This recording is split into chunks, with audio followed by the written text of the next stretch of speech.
Hello and welcome to the booking functionality. A functionality that allows you to do booking events and have the schedule, operators, event services to which people can select a day, time and book an appointment with you and your team. So this is the functionality, and you can find the events in the first tab where you can create our first event in a moment. Then you have the schedule with all the booked appointments, the operators who will be having the ability people to sign up with, and the services.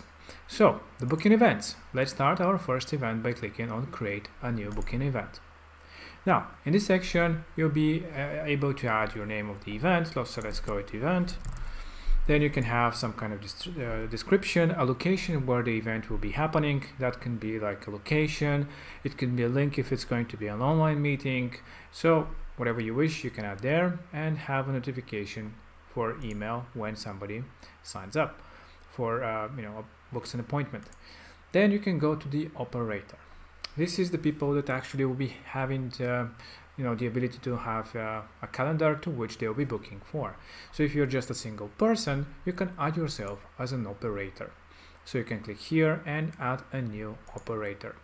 Now this is the pop-up where you can create your operator. So if it's you just a single person, so you can add your name, you can add the email at domain.com, for example. Some kind of a description if you want to have for yourself, an image if you want people to see an image of you when they're booking an appointment, and you can even select a color. So this is for color coding, so you can easily distinguish if you have more than one operator when they have a schedule to see which event is for which person. And of course you can sign with Google so that you can sync your calendar with your operator, so when somebody books for you, you'll be able to see it in your event, in your calendar as an event being created.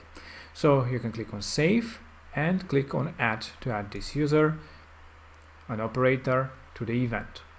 Now if you add more than one person, you can have people to select which of the two to book an appointment with, or you can assign them with this round robin type of option where it will be like automatically assignment to which of the two or more operators people can schedule an appointment. So for this example, let's keep it with one person and click on next.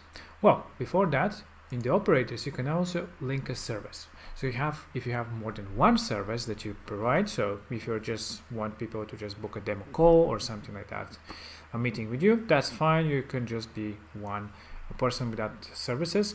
But if you have like different services that you want people to select from, for example, if you're a hairdresser and you have a few services that you provide, you can just create your services again, select what is the time slot that they can create, and you can add them as options here.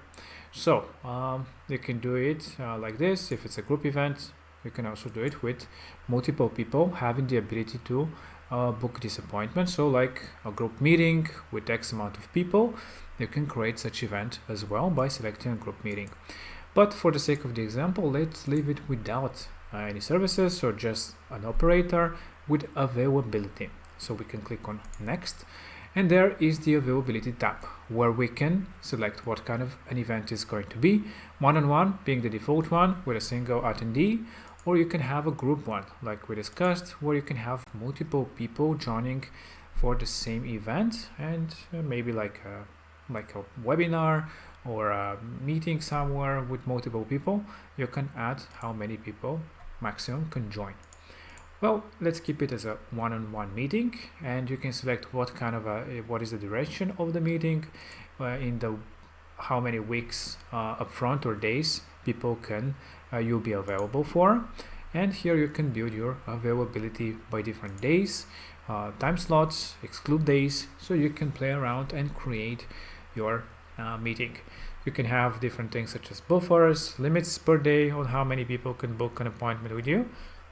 So you can play around and create the booking availability that you want for yourself. If you have more than one operator, you have the option to select for each individual to set up the availability. So let's go to the next step. which is the form questions. So this is where you can actually collect the information from your users. So that you can ask them any other questions, just like a normal form.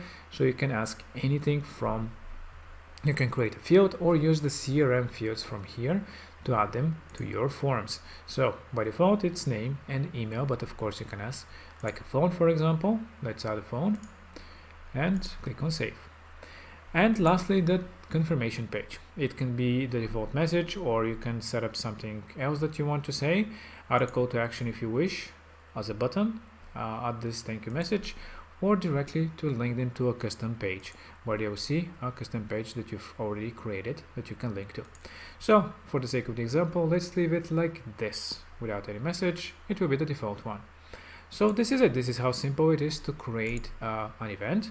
And we actually already created a operator as well. So we have already created an operator, we have an event, and we can now have people sign up for our event. So we can go, but of course I have to have it on a page. So let's go to the builder, and in our builder, let's say we want to add it to this page. We want to add it, let's say here, below this text. We can just click on add widget and drag our booking widget, which let's say we want to add it here. So now from the drop down, all we have to do is select the event that we created, which we called event, but of course you can have multiple ones and select the one that you want. And that's it. The event will automatically show right away onto the page, which shows your availability for the next 2 weeks from whatever time slot to whatever time slot, and information about the event. Now you can of course play around with this widget and see different things, but we'll look that into in another video that look up as well. But this is basically different layouts that you have about your widget and how it looks. You can play around and create different designs and stylings about how it will look, tag users, etc. But this is it. This is how easy it is to create your first event with operator. If you wish services, that will be an extra step in the whole process to select the service, to select the operator, and book the event. Very simple, very slick, and working perfectly with your pages. I hope that you enjoyed, and yeah, let's create some events together.